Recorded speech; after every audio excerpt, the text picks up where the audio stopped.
बुद्ध भगवान एक गांव में उपदेश दे रहे थे। उन्होंने कहा कि हर किसी को धरती माता की तरह सहनशील तथा क्षमाशील होना चाहिए। क्रोध ऐसी आग है जिसमें क्रोध करने वाला दूसरों को जलाएगा तथा खुद भी जल जाएगा।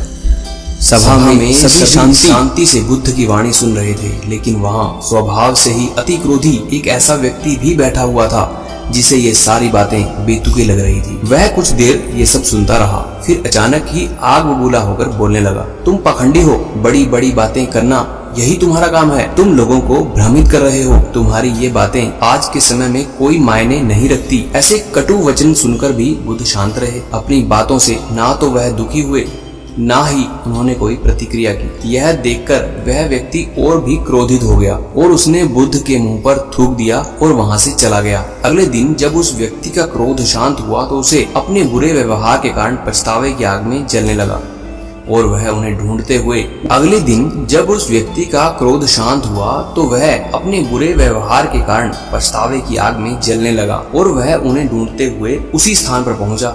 पर बुद्ध कहाँ मिलने वाले थे। वह तो शिष्यों के साथ पास वाले एक अन्य गांव के लिए निकल चुके थे। व्यक्ति ने बुद्ध के बारे में लोगों से पूछा और ढूंढते ढूंढते वहां बुद्ध प्रवचन दे रहे थे वहां पहुंच गया।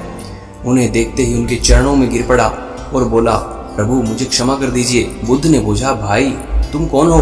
तुम्हें क्या हुआ है? तुम क्षमा क्यों मांग रहे हो? उसने कहा, क्या आप भूल गए? मैं वही हूँ जिसने कल आपके साथ बहुत बुरा व्यवहार किया था। मैं शर्मिंदा हूँ। मैं मेरे दुष्ट आचरण की क्षमा याचना करने आया हूँ। भगवान बुद्ध ने प्रेम पूर्वक कहा, बीता हुआ कल तो मैं वहीं छोड़कर आ गया और तुम अभी भी वहीं अटके हुए हो। तुम्हें अपनी गलती का आभास हो गया, तुमने पश्चाताप कर लिया, तुम निर्मल हो चुके हो। अब तुम आज में प्रवेश करो। बुरी बातें तथा बुरी घटनाएं याद करते रहने से वर्तमान और भविष्य दोनों बिगड़ते हैं। बीते हुए कल के कारण आज को मत बिगाड़ो।